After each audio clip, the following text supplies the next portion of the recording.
예멘 내전이 발발한 지 1000일을 넘긴 가운데 민간인들의 고통도 갈수록 커지고 있습니다. 식량난에 전염병이 창궐하고 사회 기능도 마비됐습니다. 국제사회의 지원이 더욱 절실합니다. 조수영 기자가 보도합니다. 이른 아침 어린 딸의 배웅을 받고 일터로 향하는 바킬 아잠 씨. 불과 1년 전까지만 해도 교사로 재직 중이었지만 지금은 일용직 노동 일을 하며 어렵게 가족의 생계를 유지하고 있습니다. 예멘 내전의 여파로 급여를 받지 못하게 돼 결국 직장도 삶의 터전도 잃은 겁니다. 내전이 발발한 지 2년 하고도 9개월을 넘기면서 인도적 위기는 더욱 심각해졌습니다. Yemen is the largest food insecurity crisis in the world, and our recent humanitarian needs overview identified almost 18 million people who are in need of support food-wise. 계속되는 폭격으로 의료와 수도, 위생 시스템이 서서히 무너지면서 전염병도 창궐했습니다. 10,000명에 달하는 민간인 희생자 가운데 2,000명이 콜레라로 숨진 것으로 파악됐습니다. 사회 기능은 사실상 마비됐고 주요 항구와 공항 폐쇄로 외부에서 구호품을 전달하는 게 쉽지 않습니다. 여기에 국제사회의 지원도 턱없이 부족한 상황. 유엔에 따르면 올해 예멘에 필요한 인도적 지원은 2조 6천억 원 규모였는데 실제 모금액은 40% 정도에 불과합니다. 전쟁이 장기화할수록 잊혀가고 있다는 우려 속에 민간인들의 희생을 줄일 수 있는 대책을 찾아야 한다는 목소리가 커지고 있습니다. YTN 조수연입니다. 하면서 경험한 것을 적었습니다. 아시다시피 전통적인 선교사의 접근 제한 지역이 점점 늘어나고 있죠. 그럼 어떻게 남아있는 지역에 효과적으로, 전략적으로, 지속적으로 복음을 전할 수 있겠는가? 저는 그 전문 활동을 통한 사역이 거의 유일한 대안이라고 생각합니다. 그래서 부족하지만 제 책에서 어떻게 전문 활동 사역을 할 수 있는지 일반적인 내용부터 실무 내용까지 소개하였습니다. 네, 책 속에 앞서 말씀하신 현장의 현실이 더욱 잘 담겨 있으리라고 생각되는데 송 교사님 어떻게 생각하십니까? 예. 제가 주로 사역을 하고 있는 지역이 북아프리카거든요. 아랍 무슬림들이죠. 가장 강력하게 복음에 저항하고 있는 최전방 지역이라고 생각합니다. 해마다 많은 선교사님들이 바울 같은 선교사의 꿈을 안고 열정을 갖고 입국을 하십니다. 뿐만 아니라 여러 선교사님들이 또 해마다 추방을 당하고 있습니다. 제가 있었던 모로코에서 2010년에는 한 100여 명 이상이 선교사님들이 추방당했습니다. 알제리에서도 해마다 한두 분씩 추방당하고 있는데요.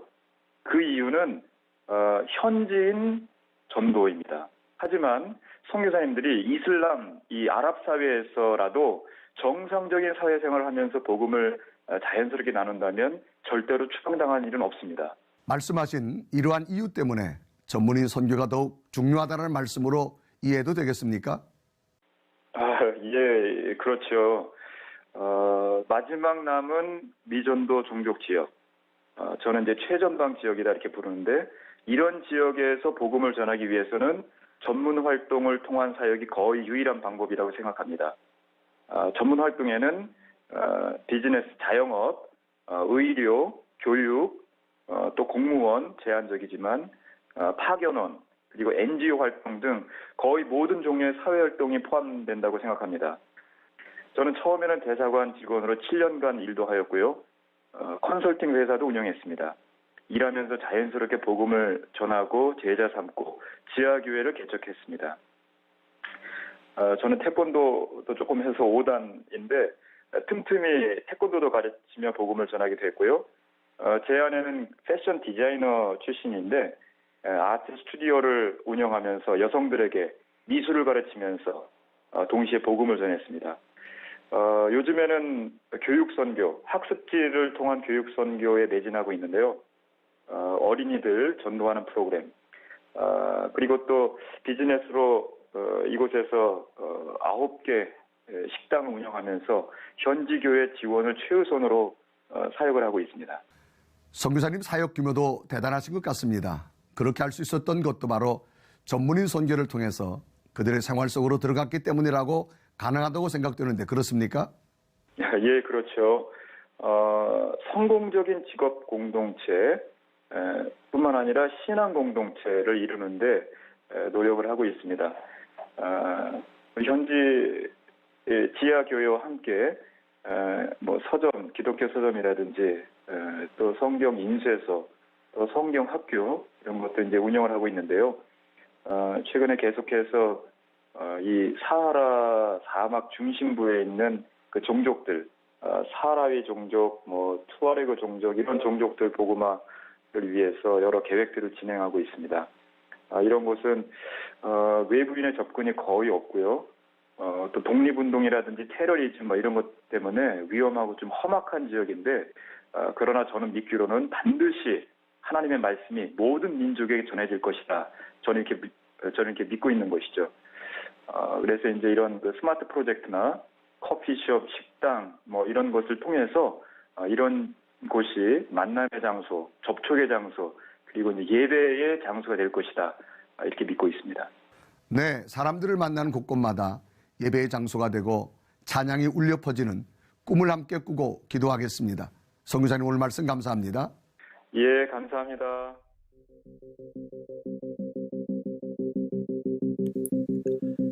(2015년) 기독교 대륙으로 근대 선교를 주도했던 유럽은 어떤 모습일까? 유럽은 기독교의 뿌리가 매우 깊은 곳이다.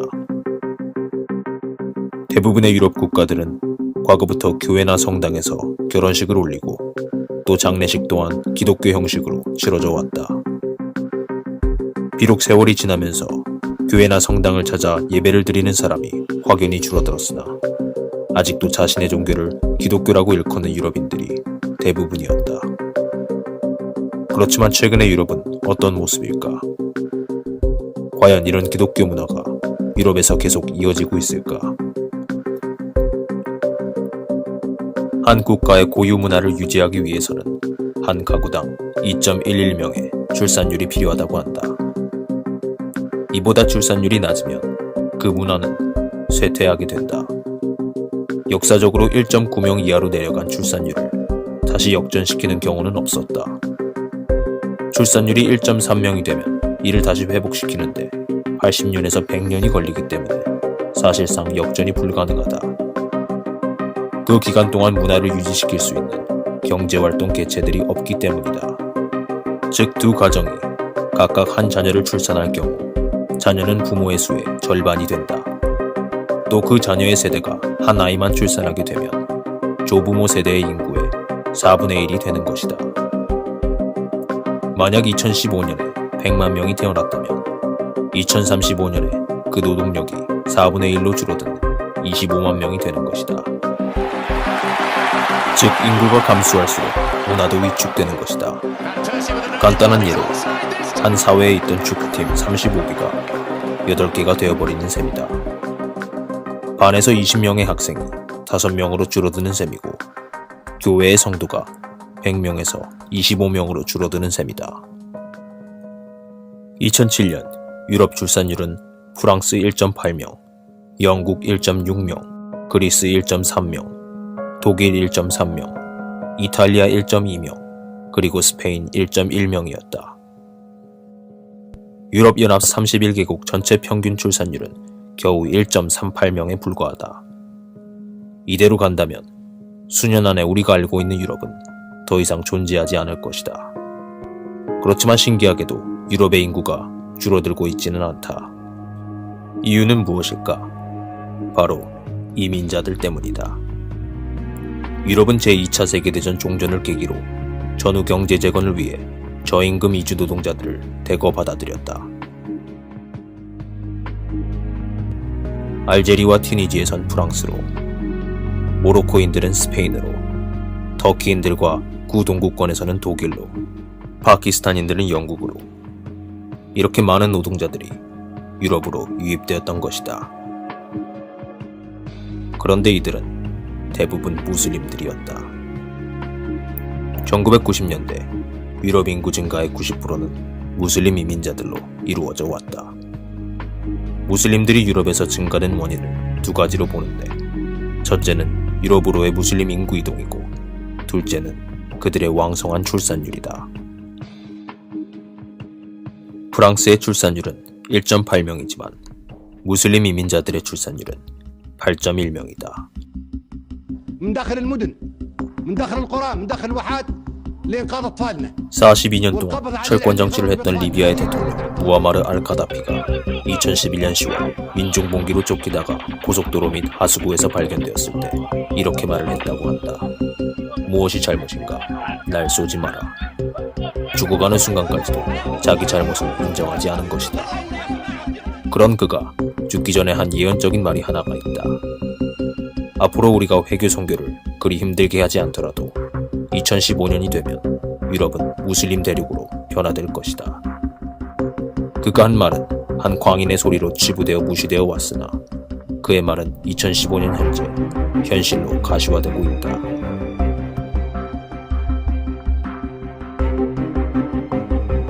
전 세계적으로 교회와 성당이 제일 많던 프랑스 남부 지역에는 현재 모스크가 더 많이 생겨났다.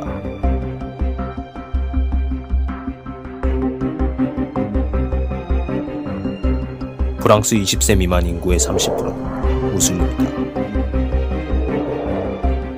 니스, 마르세유, 파리 등 대도시에서는 45% 이상이 무슬림이다.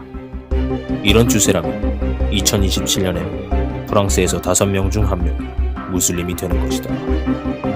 불과 30년만 지나면 프랑스는 이슬람 국가가 된다. 2010년 기준 유럽연합 내 무슬림 인구는 약 2천만 명으로 추정된다. 영국은 어떨까? 지난 30년간 영국의 무슬림 인구는 8만 2천 명에서 300만으로 36배 이상 증가했다.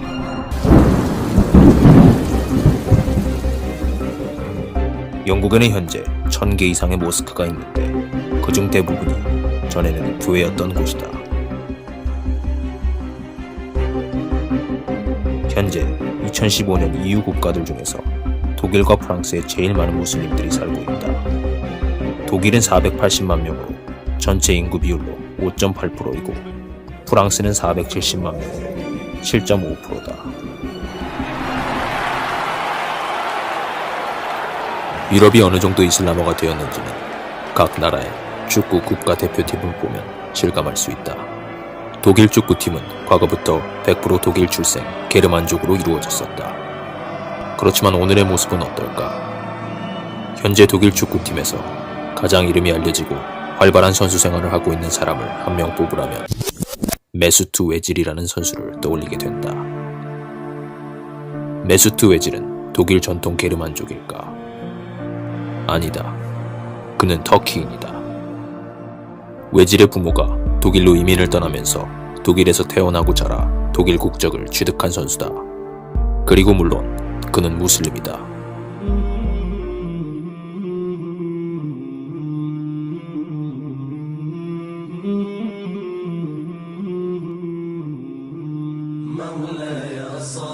또한 독일팀에는 레알 마드리드에서 미드필더로 활약 중인 사미 케디라라는 선수가 있다. 그 또한 100% 게르만족이 아니다. 그의 아버지는 튀니지 출생으로 독일에 건너와서 독일 여자와 결혼했다.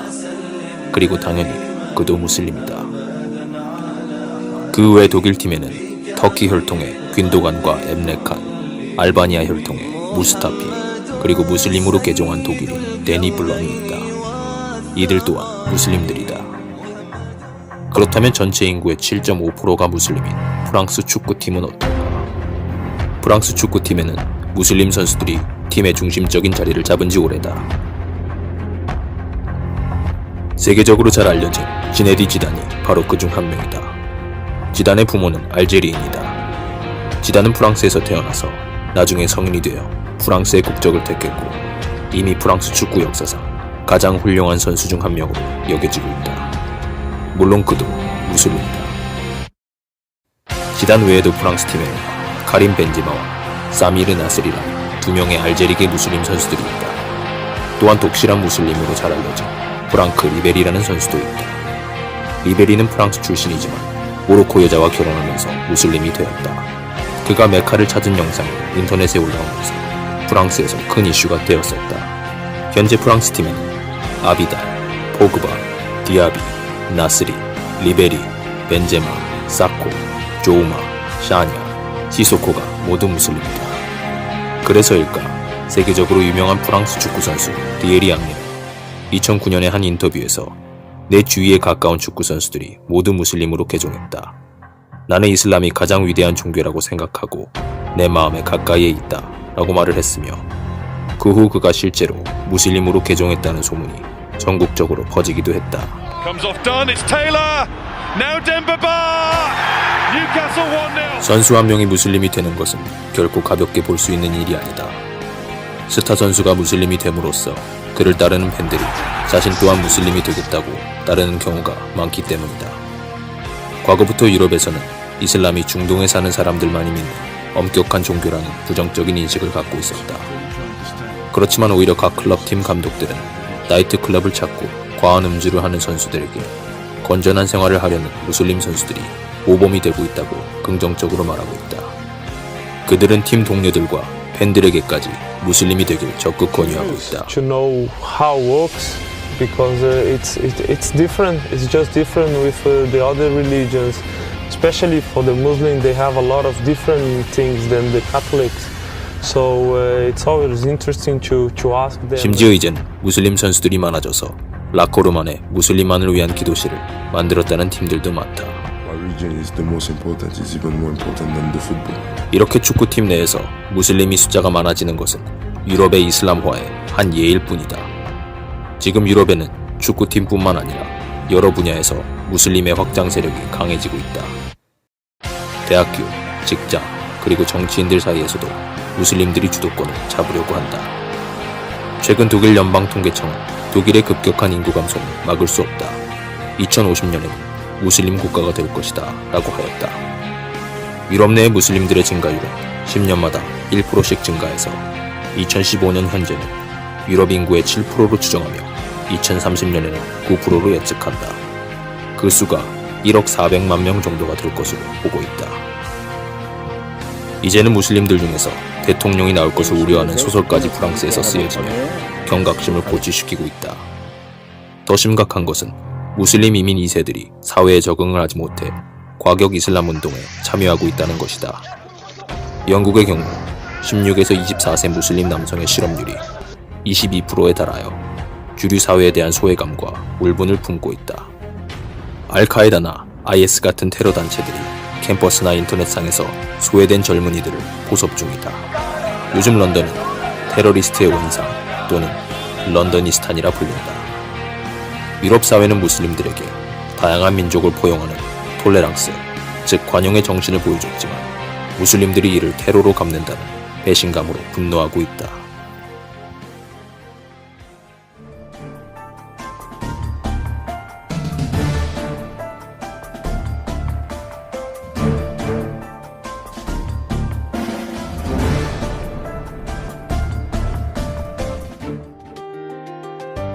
미국 동성애자 단체들이 매춘을 처벌 대상에서 제외하라는 내용의 공동 성명을 발표했다고 크리스천 포스트는 전했습니다.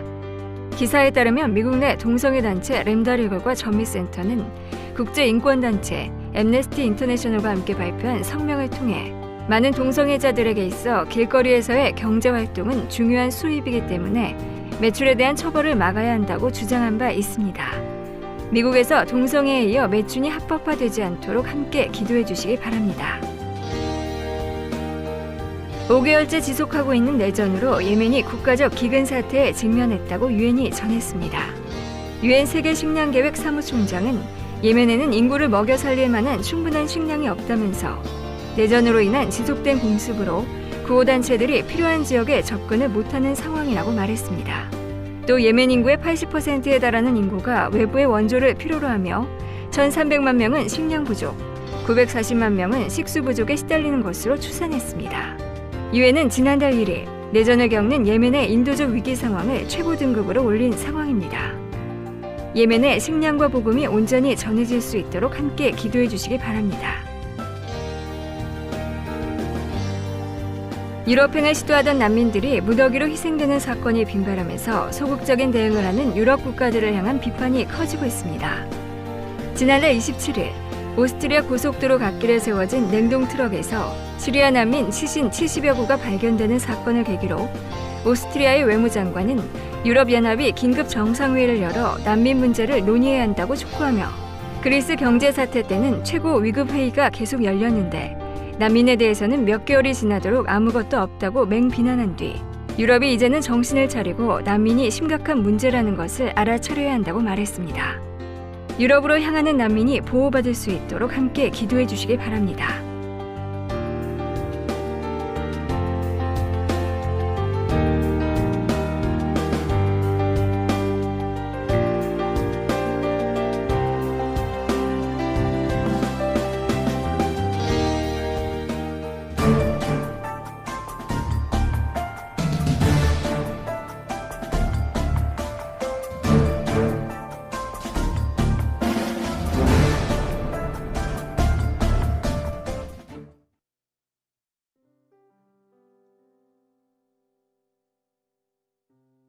평화를 간절히 기다리는 민족, 하나님의 찬송을 전파할 예멘을 소개합니다. 아라비아 반도 최남단에 위치한 예멘은 사우디아라비아와 오만, 홍해를 접하고 있습니다. 면적은 한국의 2.4배, 인구는 약 2,400만 명이며 종교는 99.9%가 이슬람입니다. 예멘은 가장 오래된 인류 거주지 중 하나로 고대 문명의 발자취를 간직하고 있으며 아라비안 나이트의 주요 배경지 중 하나입니다. 성경 속에 스바 여왕이 다스렸던 예멘은 향료길 무역의 불을 누렸던 곳으로 예멘의 수도 사나는 노아의 장자 셈의 후손에 의해 건설되었다고 전해집니다. 3000년의 오랜 역사를 가지고 있는 예멘은 오순절 사건 이후 기독교가 전해졌고 6세기경 기독교를 예멘의 국교로 선포하기까지 했습니다. 그러나 이슬람이 일어난 지 얼마 지나지 않았던 628년 아랍 국가 중 가장 먼저 이슬람을 받아들였고 1400년이 지난 지금까지 이어지고 있습니다. 예멘은 한 가정에 보통 4명 이상의 아이를 낳는 다출산 국가로 13세 미만의 아이들이 전체 인구의 50% 이상을 차지합니다. 그래서 예멘 어느 곳에 가더라도 눈이 크고 똘망똘망한 귀여운 아이들을 만날 수 있습니다. 하지만 안타깝게도 100만 명에 이르는 어린이들이 영양실조로 매우 심각한 상태입니다. 예멘의 거리를 지나다니다 보면 청년, 노인 할 것 없이 볼이 빵빵해진 사람들을 볼 수 있습니다. 바로 까트라는 마약으로 분류된 환각성 식물을 씹고 있는 것입니다. 사실 예멘은 모카 커피의 고장이었지만 이제는 모카 커피 대신 5배의 수익이 나는 까트를 주로 재배하고 있습니다. 이들은 까트를 알라가 준 신비의 약초라 여기며 가난하고 무료한 삶을 까트의 의지에 달래고 있습니다. 예멘은 과거 세계 열강들로부터의 오랜 식민 지배를 겪고 독립하는 과정에서 우리나라와 같이 남과 북이 분단된 분단 국가가 되었습니다.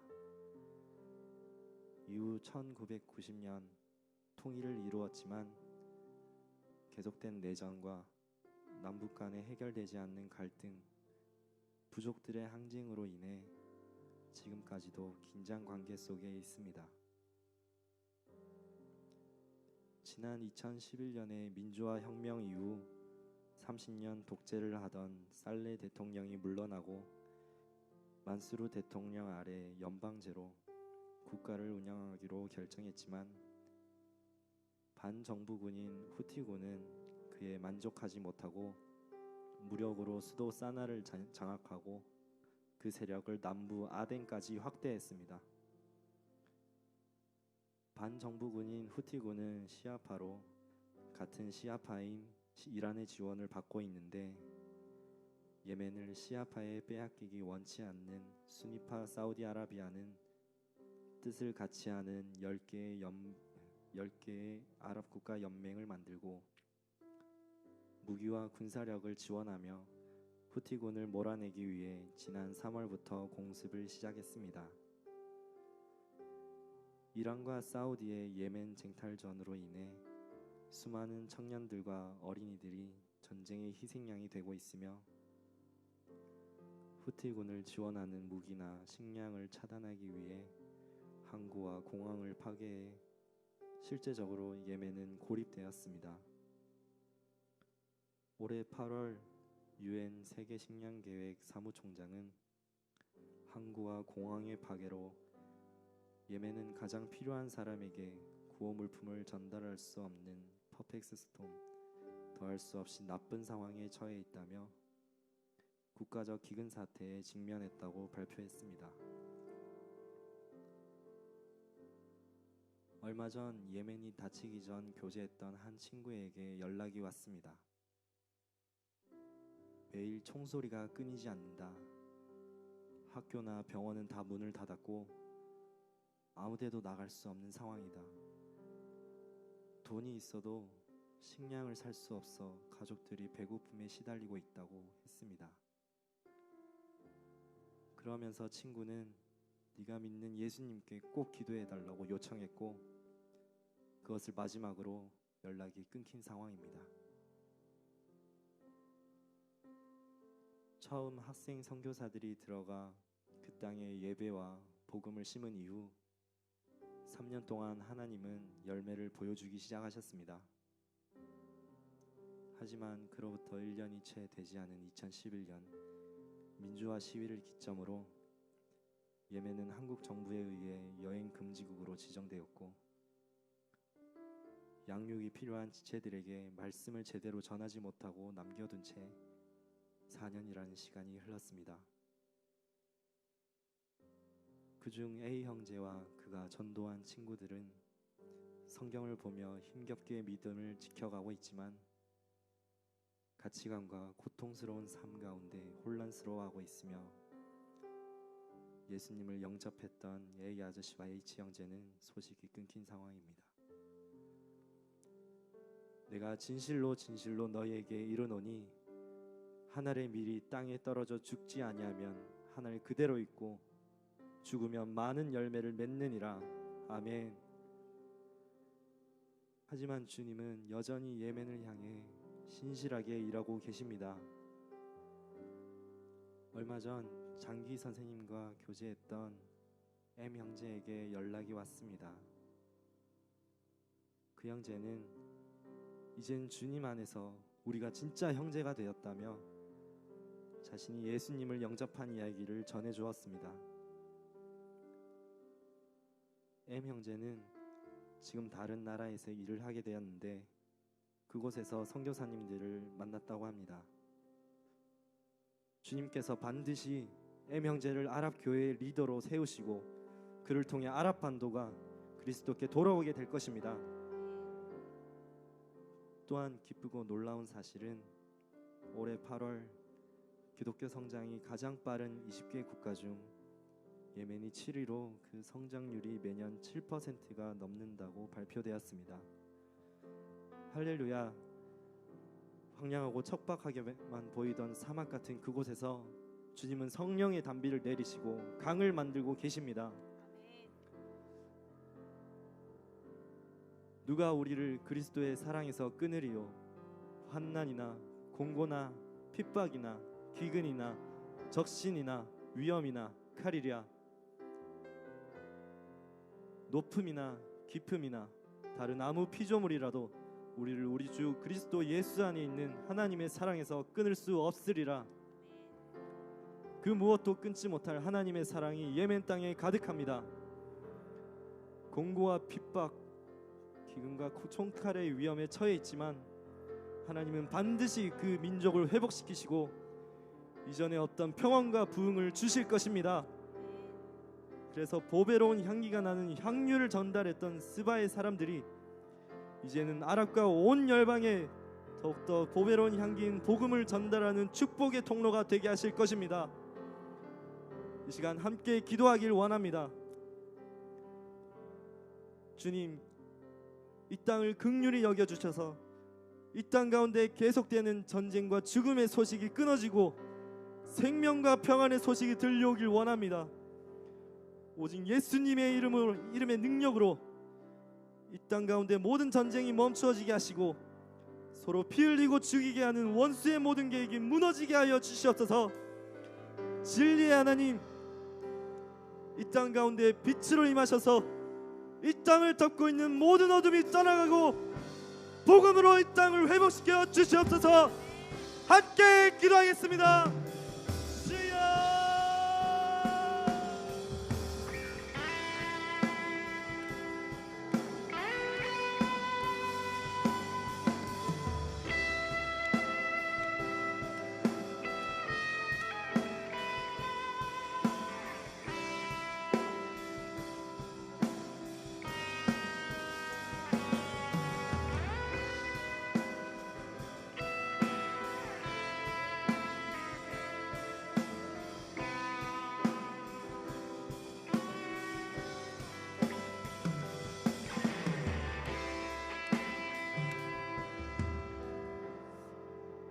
다시 한번 기도하겠습니다. 여행 금지국이라는 법적인 장치도 이 민족을 살리기 원하신 하나님의 마음을 제한할 수 없습니다. 주님, 예수님의 십자가 사랑으로 여행 금지법을 넘어 예멘을 위해 끝까지 기도하고 사역할 사역자들을 일으켜 주십시오. 이들에게 복음을 전해줄 세계교회를 일으키셔서 죽음보다 강한 사랑으로 주님을 사랑하는 교회가 세워지게 해주십시오. 예멘을 통해 여호와의 찬송이 예루살렘까지 전파되게 해주십시오. 함께 기도하시겠습니다.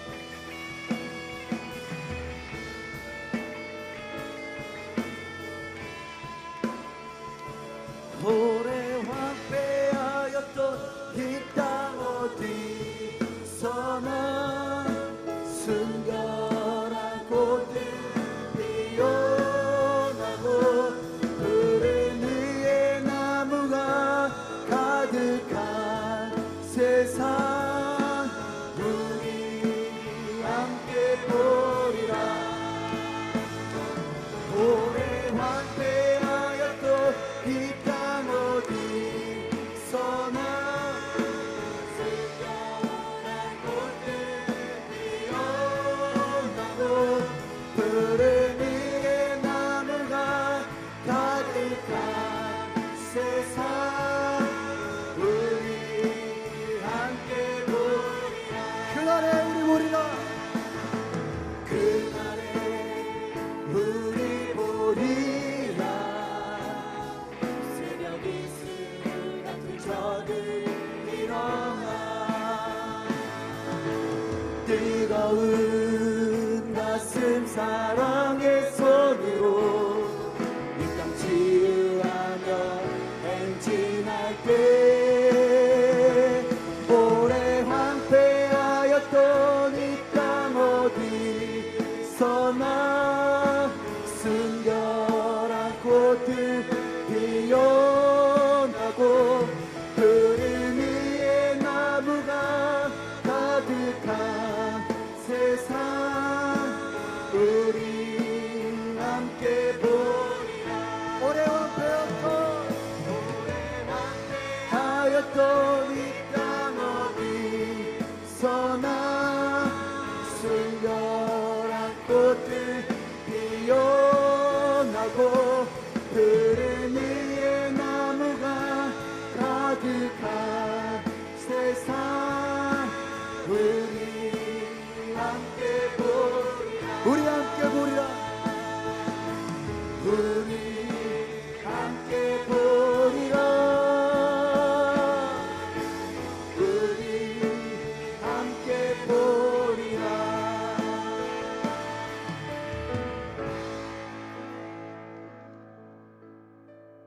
주님, 이 땅의 민족이 받을 대로 받은 모든 상처들을 회복시키시고 예멘 땅 가운데 주께서 기뻐 받으시는 거룩한 예배가 일어나게 하여 주시옵소서. 끝내는 여호와의 찬송을 전파할 거룩한 민족으로 사용하여 주시옵소서. 그렇게 역사하실 주님을 찬양하며 다시 오실 우리 주 예수 그리스도의 이름으로 함께 기도드립니다. 최근 대만에서 CGN-TV 중문대의 개국 6주년 감사 예배가 열렸습니다. 특히 이날 예배에선 CGN-TV 중문대와 대만 성광신학교의 MOU가 체결돼 교육 선교에 대한 비전을 공유하고 이를 강화하는 시간을 가졌습니다. 김수연 기자입니다. 중화권 복음화에 앞장서고 있는 CGN-TV 중문대가 올해로 6주년을 맞아 지난 15일 대만 타이베이 진리당에서 감사 예배를 드렸습니다. 여기에는 대만 목회자들과 한인 선교사들, CGN-TV를 사랑하는 현지 크리스천들까지 70여 명이 참석해 CGN-TV 중문대의 지난 사역과 앞으로의 비전을 공유했습니다. 대만 목회자들은 CGN-TV를 통해 제공되는 예배와 집회, 다양한 세미나 프로그램들이 이들의 신학적 기초를 잡아주는 데 큰 도움이 된다고 밝혔습니다. 또 성도들을 위한 양육법과 교재가 부족한 대만의 목회 현실 속에서 성도들의 영적 부흥과 성장을 경험했다는 간증도 전해졌습니다. 台湾牧者的帮助我自己觉得第一个就是榜样，对韩国的牧者还有海外的牧者给我们留下很好的榜样。第二个就是服事上面，在讲道上面的供应，然后第三个呢，就是可以看见在制作节目里面的内容，对我们在牧会中间的philosophy 理念上面。 한편 CGN-TV 중문대는 그간 중화권 선교 및 대만 교회들의 사정을 파악하기 위해 현지 사역자들과 네트워크를 구축하는 데도 힘써왔습니다. 그 결과 현재 대만에는 신학교 수가 턱없이 부족해 많은 사역자들이 전문적이고 체계적인 교육을 받지 못한 점을 인지하고 이를 감안해 향후 교육 선교에 더욱 힘쓸 것을 밝혔습니다. 第一个就是那个 conference 研讨会的部分，那我们每一年大概有3个研讨会，我们神学院的那个硕士班的课程、道硕的课程，那我们可以透过老师们一个课程一个课程这样录制，那希望透过这个录制完的作品可以放送给所有的华人的世界里面。 이날 예배에서는 성광신학교와 CGN-TV 중문대의 MOU 체결식도 진행됐습니다. 대만의 3대 신학교 중 하나인 성광신학교는 100년째 중화권 선교에 비전이 있는 크리스천들을 위해 양질의 신학교육에 힘쓰고 있습니다. 특별히 교육 선교를 목표로 신학교육 콘텐츠 보급에 집중하고 있는 CGN-TV 중문대는 현지 신학생과 목회자들에게 더욱 폭넓은 신학교육의 기회를 제공할 계획입니다. 교육과 선교적인 방향인데요. 앞으로의 대만 CGN-TV는 교육과 선교 쪽에 집중을 할 예정이고요. 중화권의 EBS와 같은 CGN-TV에 들어오면 언제든 예배를 드릴 수 있고 언제든 말씀을 드릴 수 있고 내가 목마른 거에 대해서 해결을 할 수 있는 그런 우물과 같은 역할을 하는데 더 집중하고자 합니다. 올해로 개국 6주년을 맞은 CGN-TV 중문대. 그동안 대만에 뿌려진 복음의 씨앗을 통해 앞으로도 중화권 선교의 교두보가 되기를 기대해봅니다. CGN-투데이 김수연입니다.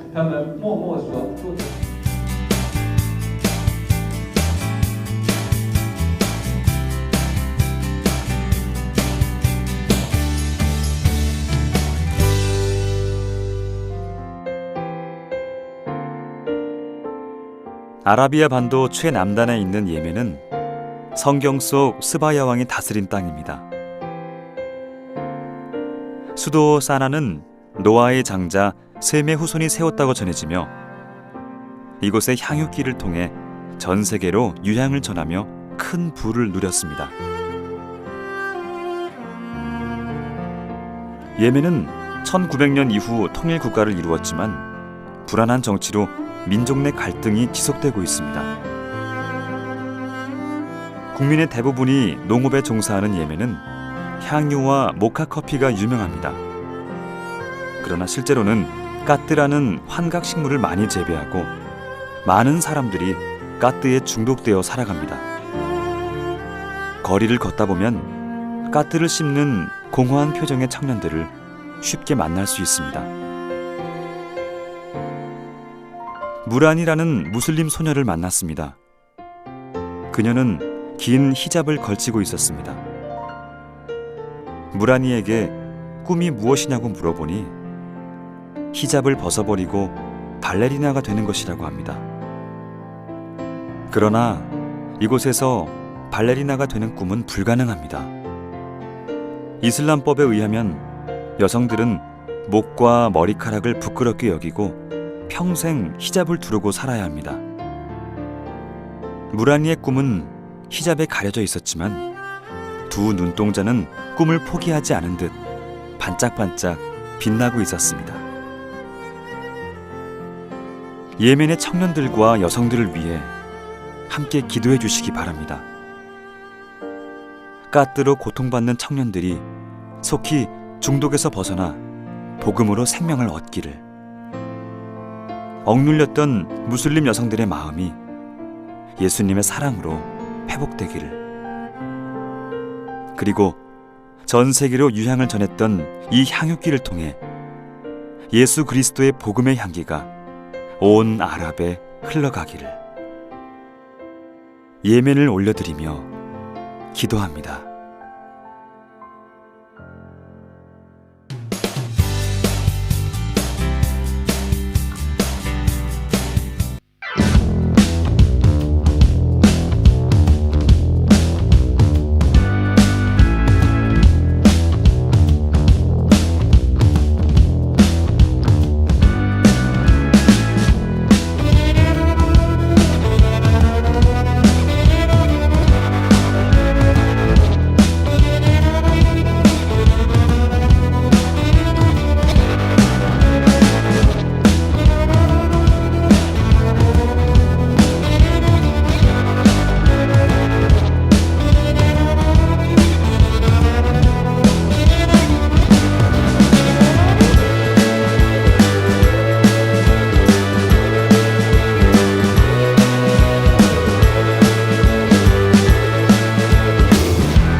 The sun cannot compare to the glory of your love.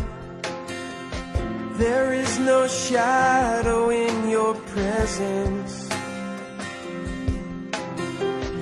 No mortal man would dare to stand before your throne, before the Holy One of heaven. It's only by your blood, and it's only through your mercy. Lord, I come. I bring an offering of worship to my King. No one on earth deserves the praises that I sing. Jesus, may you receive the honor that you're due. Oh Lord, I bring an offering to you.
사우디 반도 남쪽에 위치한 예멘은 유럽, 아시아, 아프리카를 연결하며 한반도와 같은 지정학적 중요 위치에 자리 잡고 있다.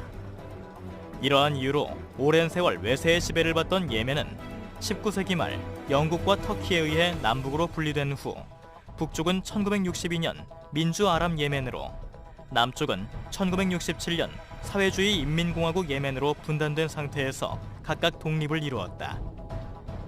남북 예멘은 서로 정통성을 주장하며 상대방을 통합하기 위해 크고 작은 전쟁을 벌였는데, 이때마다 아랍권 국가들이 중재하여 정상회담을 갖고 평화협정을 체결하였다. 이와 같은 과정이 반복되던 중 1989년 또 한 번 정상회담을 갖고 통일헌법안을 승인한 후 이듬해 5월에 남북 예멘은 합의에 의한 통일을 이루었다. 예멘이 합의에 의해서 통일을 이룰 수 있었던 결정적 계기는 남북 예멘 간 대등한 권력 때문이다. 그러나 남북 예멘의 지도자들은 정치적 통합에만 관심을 가졌을 뿐 통일 후에 대한 통합 정책에는 거의 신경을 쓰지 못하였다. 그 결과 정부기구는 필요 이상으로 확대되어 비효율적으로 운영되었다. 한편 사회 통합의 기조로 내세운 이슬람 교리에 대한 남북 예멘 간 갈등도 쉽게 조율되지 않았다. 북예멘의 보수주의자들은 이슬람 율법을 모든 법의 유일한 근원으로 삼기를 바랐으나 남예멘의 중산층들은 이슬람 율법의 불합리성을 주장했던 것이다. 이러한 갈등이 깊어지면서 결국 남북 예멘 사이에서는 또다시 전쟁이 벌어졌고 1994년 북예멘의 승리와 함께 남북 예멘은 재통합을 이루게 됐다. 처음은 합의에 의해 평화 통일을 달성하였지만 결과적으로는 4년 만에 무력으로 재통합을 이룬 예멘의 사례에서 우리는 어떤 교훈을 얻을 수 있을까? 예멘은 소수의 권력층이 나눠먹기식 통일을 이루어 권력을 지속시키려고만 했을 뿐 통일 이후 발생한 사회 문제에는 관심을 가지지 않은 사례를 보여준다. 일단 합의에 의해 통일했지만 결국은 내전으로 끝나는 졸속 통일이 되고 말았던 것이다. 이 같은 예멘의 사례는 통일을 이루기에 앞서 통일 후의 사회상에 대한 양국의 명확한 합의가 반드시 전제되어야 한다는 교훈과 함께 남북의 군대와 행정기구를 서둘러 동등하게 분배하기보다 현실적 상황을 고려하여 시간을 갖고 통합해야 하는 필요성을 제시하고 있다.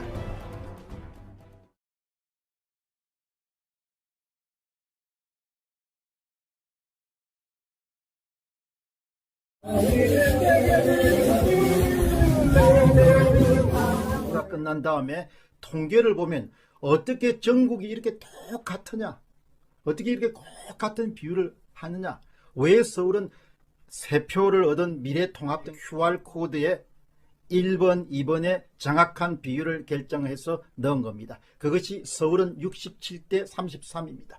3표 가운데 1표를 가져오는 훔치는 조작값대로 67대 33으로 프린트를 해서 사전투표 현장에 방문한 사람들이 자신의 의도와 관계없이 찍도록 하게 되면 결정이 되는 것이죠. 서울은 3표 가운데 네, 제가 요 정세균님 거거든요. 4년 전 20대 총선. 얘는 값이 멀쩡해요. 3.61. 예. 그러니까 아무리 물론 신뢰 구간에서 2.58을 절반이 아니라 뭐 3분의 2는 다 가져간 거죠. 위에 이게 3분의 2 같지는 않은데 이게 3분의 2를 가져간 것처럼 나와요. 야, 대단하네. 이걸 가지고 제가 손계산을 이 관련 내용이 이제 궁금하지. 미터라고 하고 표준 편차가 뭐 20cm라고 하면 1시그마는 뭐 이제 뭐 1.8에서 2.2 뭐 이런 식이고 뭐 2시그마면 2.4m, 3시그마는 2.6m 이런 식으로 계산하면 6시그마가 되면 3.2m가 됩니다. 그래서 이제 이런 걸 왜 이야기하느냐 이런 게 뜻이 아니고 이거는 눈 감고 생각해도 적어도 24시간만 그냥 떨어지는 판인데 그런 판에서 질 수는 없다는 그거 확증의 반어법입니다. 그래서 이제 다시 마지막 요약을 하면 존 박사는 자기 생명을 담보로 이번 선거는 100% 부정선거. 머리를 숙여 돌을 주라 물러서지 마라 눈을 감지 마라 오늘 내가 이곳에서 너와 함께함을 똑똑히 보라 내 발 옆에 그 돌을 주라 자신 없어 마라 예비된 돌이 지금 내가 너와 함께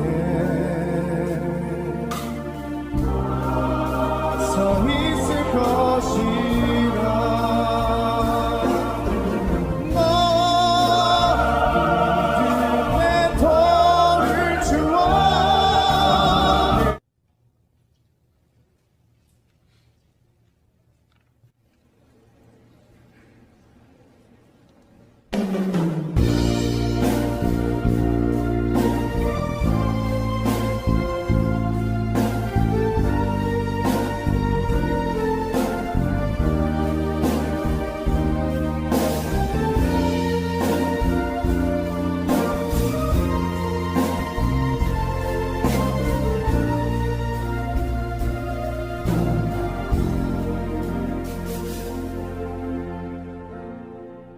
허리를 숙여 돌을 주라 물러서지 마라 눈을 감지 마라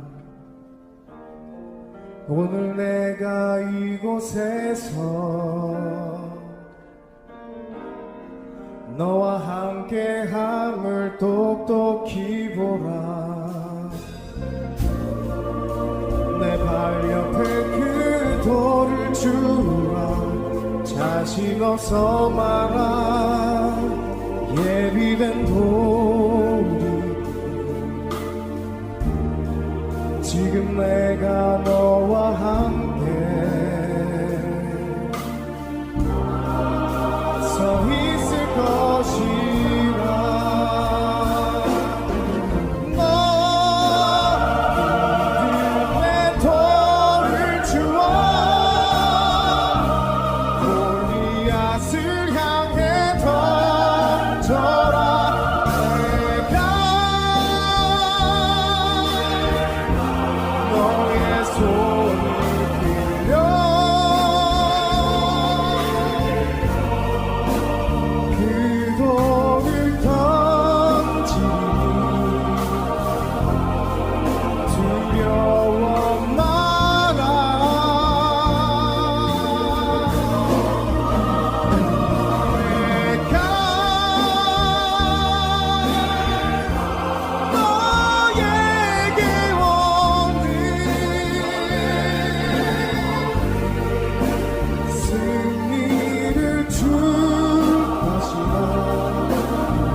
힘들어 죽겠단 언어를